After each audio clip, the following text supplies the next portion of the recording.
কলিযুগ কিভাবে শুরু হলো? কলিযুগের শুরু হওয়ার বিস্তারিত বিবরণ পাওয়া যায় শ্রীমদ্ ভাগবতে।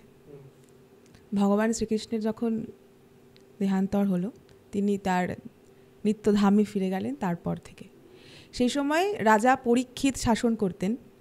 রাজা পরীক্ষিতের সময় রাজ্যে কোথাও কোনো অন্যায় ছিল না, কারাগারে তালা লাগানো, সেনারা ঘরে বসে আছে, কারণ কোথাও কোনো অন্যায় নেই, কারোর কোনো দোষ ত্রুটি নেই। এত ভালো শাসক ছিলেন রাজা পরীক্ষিত।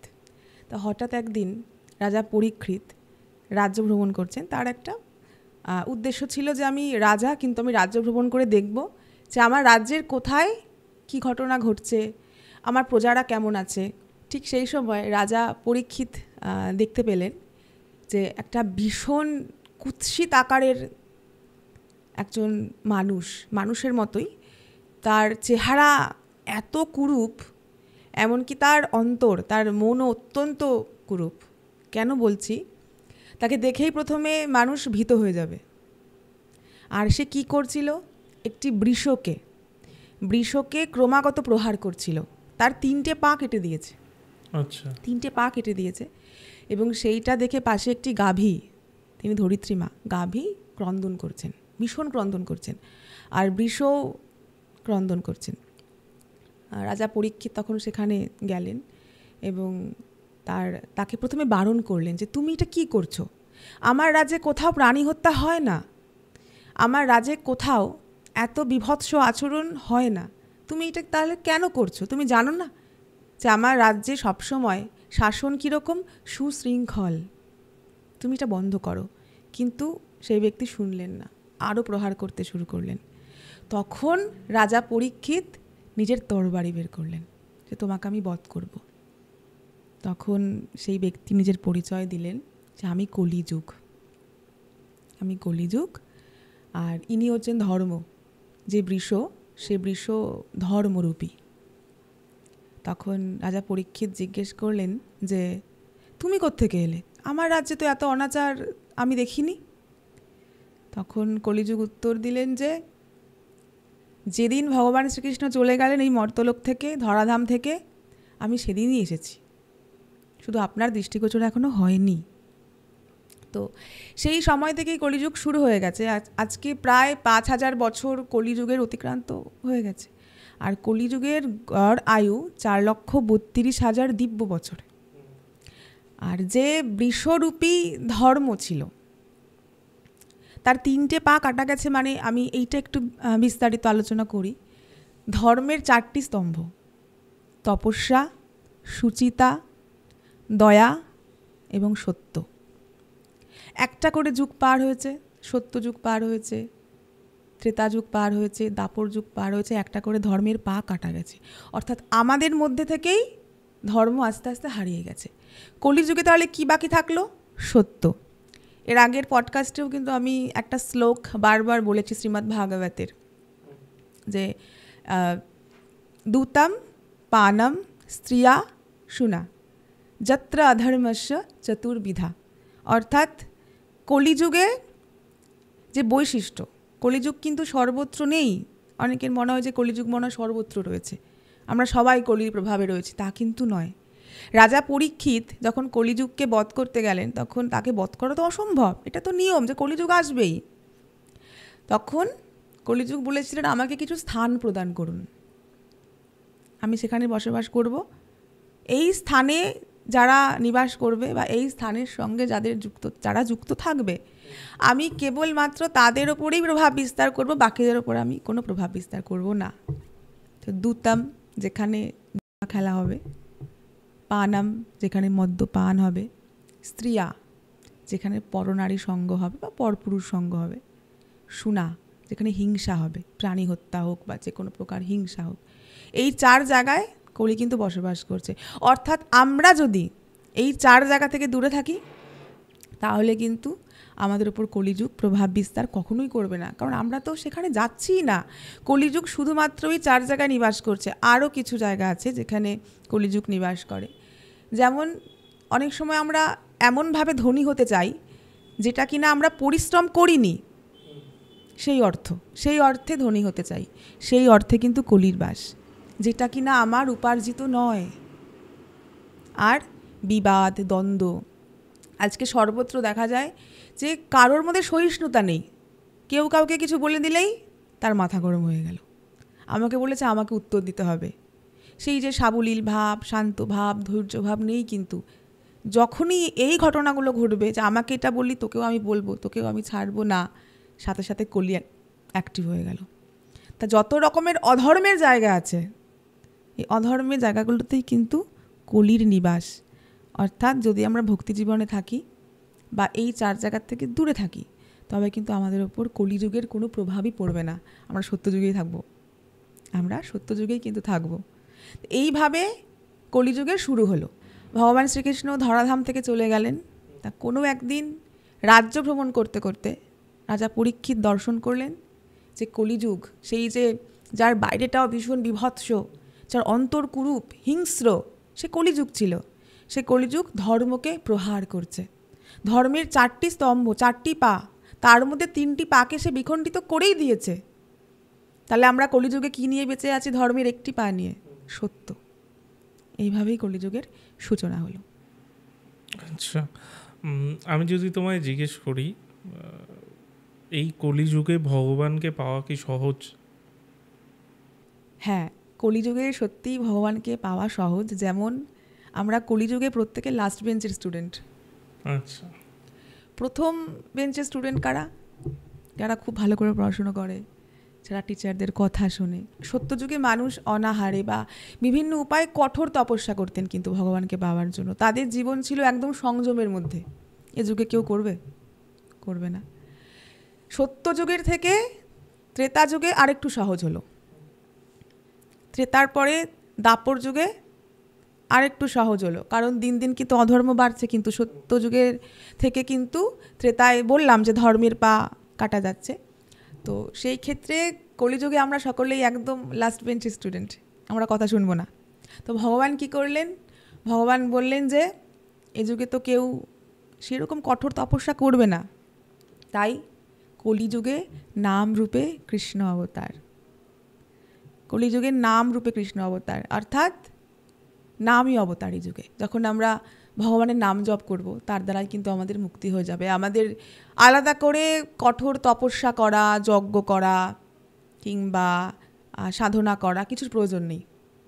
যদি শুধুমাত্র আমরা নাম জপ করি, ভগবানের নাম কীর্তন করি, আমাদেরকে আমরা যখন শাস্ত্র নিয়ে পড়াশুনো করি তখন আমরা জানতে পেরেছিলাম, মহাপ্রভু বলে গেছেন যে নাম সংকীর্তনই কলিযুগের যজ্ঞ। আলাদা করে কোনো তপস্যা সাধনা কিচ্ছু করার দরকার নেই।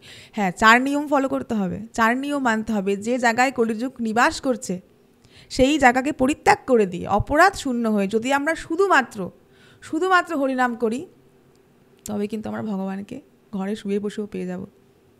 একটা শ্লোক আছে যে যৎফলম নাস্তি তপসা ন যোগে নো সমাধিনা তৎফলম লভতে সম্যক কলৌ কেশব কীর্তনা। অর্থাৎ যে ফল সত্যযুগে তপস্যা করেও পাওয়া যেত না, কলিযুগে শুধুমাত্র কেশব ভগবানের নাম কীর্তন করেই কিন্তু সেই ফলপ্রাপ্তি জীব নিজের উদ্ধারের জন্য করতে পারে। কিন্তু বারবার বলবো, অপরাধ মুক্ত হয়ে, অপরাধ শূন্য হয়ে। আমি 4 জায়গার সঙ্গে সম্পর্কও রাখবো, দূতাম পানম স্ত্রিয়া শুনা, আমি হরিনামও করব, তা বলে কিন্তু হবে না। আমাকে এইটা স্থির রাখতে হবে, আমি কোনো অপরাধ করব না এবং শুদ্ধ মনে আমি কেশবের নাম কীর্তন করব। শুধুমাত্র নাম করেই কিন্তু কলিযুগে ভগবানকে পাওয়া সত্যি সম্ভব। আচ্ছা, আমি যদি কলিযুগের যেটা বললে 4 লক্ষ সাল মানে চরম সীমা যেটাকে বলে, 4,32,000, তো সেই সময়ের কথা যদি বলি, সেই সময়ের কথাও তো নিশ্চয়ই ভাগবতে লেখা আছে। সেই সময়ের মানুষ কেমন হবে? সেই সময় প্রত্যেকটা মানুষ, মানে বেশিরভাগ মানুষই কলিযুগের আওতায় পড়বে। কারণ তুমি এখনই দেখো যে আমি 4টে নিয়ম বললাম, অনেকেই কিন্তু বিরোধিতা করবে, তবে সবাই তো করছে, সবাই কিন্তু অধর্মই করছে। যারা এই 4টে জায়গার সাথে যুক্ত আছে, যদি তারা আজকে জানার পরেও যে এগুলোর মধ্যে কলিযুগ নিবাস করে, তারা কিন্তু কলিযুগের আওতায় পড়লো তো। যেমন দেখো, মহারাজ পরীক্ষিত কিন্তু কলিযুগকে নিজের যে স্বর্ণ মুকুটের মধ্যে আশ্রয় দিয়েছিলেন ভুল করে। তিনি অত্যন্ত সহজ সরল রাজা ছিলেন, খুব ভালো রাজা, অত্যন্ত ভালো শাসক ছিলেন। তার রাজ্যে প্রজার কোনো কষ্টই ছিল না, তিনি এত ভালো রাজ্য শাসন করতেন। তা যখন তিনি তার মুকুটে কলিযুগকে আশ্রয় দিলেন, তিনি বনে শিকার করতে গিয়ে তার জল তেষ্টা পেল। তৃষ্ণার্ত হয়ে তিনি সম্মুখ মুনির আশ্রমে গেলেন। সেখানে দেখলেন মুনি ধ্যানরত হওয়ার পরে তিনি তারপরেও মুনিকে বলছেন, আমি তৃষ্ণার্ত, আমাকে জল দাও। আর তখন তিনি শুনছেন মুনি সাড়া দিচ্ছেন না, মুনির কাছ থেকে কোনোই আশা বা কোনো শব্দই পাওয়া যাচ্ছে না, তিনি কোনো উত্তর দিচ্ছেন না। তিনি ভীষণ ক্রুদ্ধ হয়ে গেলেন। ওই রকম একজন রাজা, যার কোনো রাগ নেই, কোনো দেশ নেই, কোনো বিদ্বেষ নেই, তিনি সাধুদের সংরক্ষণ করেন, তিনি ভক্তদের সম্মান করেন, তিনি নিজে একজন পরম ভক্ত। রাজা পরীক্ষিত যখন গর্ভে ছিলেন তখন তাকে ভগবান শ্রীকৃষ্ণ রক্ষা করেছিলেন গর্ভে প্রবেশ করে। তাকে অশ্বত্থামা বধ করতে চেয়েছিলেন গর্ভস্থ পরীক্ষিতকে। তখন ভগবান শ্রীকৃষ্ণ তার মা উত্তরার গর্ভে প্রবেশ করে একটা শক্তিশালী ব্রহ্মাস্ত্রের থেকে রাজা পরীক্ষিতকে রক্ষা করেছিলেন। তিনি তারপর থেকে শুধু খুঁজে বেরিয়েছেন কে সেই চতুর্ভুজ রূপ, পরম ভক্ত তিনি কি করলেন, কলিযুগের প্রভাবে পড়ে সেই মুনির গলায় একটি মৃত সাপ ঝুলিয়ে দিয়ে চলে আসলেন। আর শাস্ত্রে আছে সর্পদংশন নিয়ে। এই সবাইকে কিন্তু সর্পদংশন করে না। সাপে কেটে কারো মৃত্যু হয়, বা কাউকে সাপ তাড়া করছে, বা ক্রমাগত সে স্বপ্নে সাপ দেখছে, ভয়ঙ্করভাবে তাকে আক্রমণ করছে, এর কিন্তু একটা কারণ আছে। আমাদের পৃথিবীতে আমরা যারা রয়েছি, আমরা প্রত্যেকেই কিন্তু কর্মফল ভোগী। কিছু না কিছু আমাদের সাথে ভালো খারাপ ঘটনা কিন্তু আমাদের কর্মের কারণেই হয়। রাজা পরীক্ষিত কি করেছিলেন? ব্রাহ্মণকে অপমান করেছিলেন, সাধু মুনি ঋষিকে কষ্ট দিয়েছিলেন, তাকে না বুঝে অপমান করে এসছেন, ব্যঙ্গ করে এসছেন যে তুমি আমাকে জল দিলে না, আমি তোমার গলায় মৃত সাপ ঝুলিয়ে দিয়ে আসলাম। তখন সেই যে ঋষির পুত্র অভিশাপ দিয়েছিলেন যে 7 দিনের মধ্যে সর্প দংশনেই তোমার মৃত্যু হয়ে যাবে। রাজা পরীক্ষিতকে ঠিক সেই রকম যে যারা সাধুর অপমান করে, যারা ভক্তদের অপমান করে, শুদ্ধ ভক্ত, একমাত্র তাদেরকে, যারা বৈষ্ণব অপরাধ করে, ভক্তদের প্রতি অপরাধ করে, শুদ্ধ আত্মার প্রতি যারা অপরাধ করে, তাদের চরণে অপরাধ করে, তাদেরকেই কিন্তু একমাত্র সর্পদংশন করে, তাদের মৃত্যু সর্পদংশনই হয়। তো রাজা পরীক্ষিতের মতো একজন সদাচারী রাজা, যার মধ্যে এতটুকু দোষ পাওয়া যেত না, সেও কলিযুগের প্রভাবে পড়ে এত বড় অন্যায় করলেন, সাধুর চরণে অপরাধ করলেন, এবং তার মৃত্যু সত্যি হলো 7 দিনের মধ্যে সর্পদংশনে। তাহলে আমাদের কি পাপ হচ্ছে না? তার মধ্যে এখন অনেক মানুষ তো ভগবত বিরোধী, তারা ভগবানের পথেও চলবে না, তাদের জীবনে এত কষ্ট আসছে, উন্নতি হচ্ছে না, তারা কিন্তু বুঝতে পারছে না যে আমি ওই জায়গাগুলোর সঙ্গে সম্পর্ক রেখেছি বলে কিন্তু আজকে আমার জীবনে এত অধঃপতন। সেই জন্যই যে কলিযুগ আমাদের ওপর প্রভাব বিস্তার করতে যেন না পারে, তার জন্য দায় কিন্তু আমাদের। আর হ্যাঁ, সর্পদংশন নিয়ে আরেকটা কথা বলি, যদি কোনো পুণ্যাত্মা, সেও যদি কখনো সাধুর চরণে অপরাধ করে তার সর্পদংশন করে বা সর্পদংশনে তার মৃত্যু হয়, তার কিন্তু সচেতন হয়ে যেতে হয় যে আমার অপরাধ হয়েছে। কেননা যদি কখনো এরকম কারোর সাথে ঘটে, সে হয়তো খুব ভালো মানুষ, তার আগে অনেক পুণ্যফল আছে, পুণ্যফল তো নষ্ট হবে না, সে করেছে, তার স্বর্গপ্রাপ্তি হতে পারে। সে হয়তো খুব খারাপ কর্ম করেছে, তার নরকেও গতি হতে পারে, আবার তার হয়তো মনুষ্যরূপে জন্ম হতে পারে তার কর্মফল অনুযায়ী, কিন্তু তার ভগবত প্রাপ্তি হবে না। তাকে ভগবান কখনো গ্রহণ করবেন না, তাকে বারবারই জন্ম মৃত্যু, তাকে অকাল মৃত্যুর হাতে কিন্তু পড়তে হবে। আমি যদি সেই সময়ের কথা বলি, যেটা আমি বললাম যে মানুষ কেমন ছিল, সেই সময়টাও মানে কেমন ছিল বলছি, কেমন হবে, তো সেই সময়টাও কেমন হবে, মানে আমি রাজা পরীক্ষিতকে দিয়ে যেমন উদাহরণ দিলাম, যে রাজা পরীক্ষিতের মতো রাজাও পথভ্রষ্ট হয়ে গেলেন। সেই সময় শ্রীমদ্ ভাগবতে যেটা উল্লেখ আছে যে পাপ করতে করতে সেই সময় চরম সীমায় পৌঁছে যাবে কলিযুগ, চতুর্দিকে শুধুই অধর্ম, অনাচার, একে অপরকে হত্যা করছে, একে অপরকে বধ করছে, একে অপরকে যন্ত্রণা দিচ্ছে, কেউ কারো ধন অপহরণ করছে, কোথাও ধর্ম নেই। এমনকি শ্রীমদ্ ভাগবতে এরও উল্লেখ আছে সেই সময় মানুষের আয়ু কমে যাবে, আচ্ছা, সেই সময় মানুষের আয়ু বেশি থাকবে না, খুব কমে যাবে। যেমন তুমি দেখো সত্যযুগে মানুষের আয়ু কিন্তু 1,00,000 বছর ছিল, আজকে আমাদের মনে হয় না হাস্যকর? মনে হয়, কিন্তু ত্রেতায় তা হলো 10,000 বছর, আজ আমরা এতদিন কেউ বেঁচে থাকি না। দাপরে হলো 1000 বছর, তারপরে কলিযুগে হলো 100 বছর, 100 বছরও কিন্তু মানুষ বেঁচে থাকছে না। তো সেই সময় অধর্ম করতে করতে আমরা যত অধর্ম করি আমাদের আয়ু ক্ষয় হয়। যখন আমরা তপস্যার মধ্যে থাকি, ভালো কর্মের মধ্যে থাকি, অপরাধ না করি, আমাদের শরীর কিন্তু রোগমুক্ত থাকে, আয়ু বাড়ে। কলিযুগে নির্ধারিত আয়ু এমনিতেই 100 বছর ছিল, এখন 60 বছর, 60ও মানুষ বেঁচে থাকছে না, 60 বছর পর্যন্ত মানুষ যাচ্ছে না। সেই সময় মানুষের আয়ু কমে যাবে হয়তো 12 বছর। শুনতে কেমন লাগছে, কিন্তু এটা সত্য। আর উচ্চতাও অনেক হ্রাসপ্রাপ্ত হবে। সত্যযুগে, ত্রেতাযুগে মানুষের উচ্চতা অনেক বেশি ছিল, ক্রমশ হ্রাসপ্রাপ্ত হচ্ছে কিন্তু। আর তাদের কারোর হৃদয়ে দয়া থাকবে না। প্রথমত তাদের মধ্যে কীরকম লক্ষণ আসবে আমি একটু আলোচনা করি। তারা ধন সম্পদকে নিজের দাসী ভাববে। রাবণ কি করেছিল? রাবণ কিন্তু মা সীতাকে হরণ করে নিয়ে গেছিলেন নিজের দাসী ভেবে। তিনি একবারও বুঝতে পারেননি তিনি পরস্ত্রী, তিনি মা লক্ষ্মী, সীতামাতা মহালক্ষ্মী। তখন রাবণের কিন্তু পতন হয়েছিল। তো কলিযুগে সবাই কি ভাববে? দুতাম কথাটা আসছে যে, যেটাকে বলে যে এটা আমি রোজগার করেছি, এটা আমার অর্থ, আমি এখন আমার ধন সম্পদকে নিজের দাসী বানাবো, আমি যেভাবে ব্যবহার করব, আমার ব্যাপার। এই একটা গেল।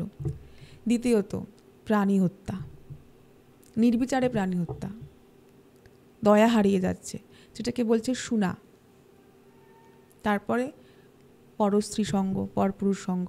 মানুষ নিজের ধর্ম বা তপস্যা ভুলে যাবে, যে আমি আমার কাছে আছে, আমার একজনের প্রতি আমাকে নিষ্ঠাবান থাকতে হবে, এইটাও মানুষ ভুলে যাবে। পানম, নেশা, নেশাগ্রস্ত।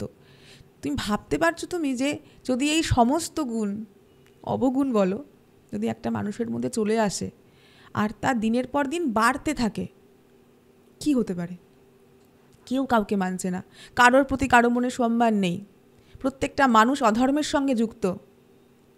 কে কাকে ঠকিয়ে খাবে, কে কাকে কষ্ট দেবে। এরকমই বিভিন্ন আরও ক্লিপস পাওয়ার জন্য, আরও বিষয়ে জানার জন্য আমাদের এই চ্যানেল ইউটিএস ক্লিপসকে অবশ্যই সাবস্ক্রাইব করুন।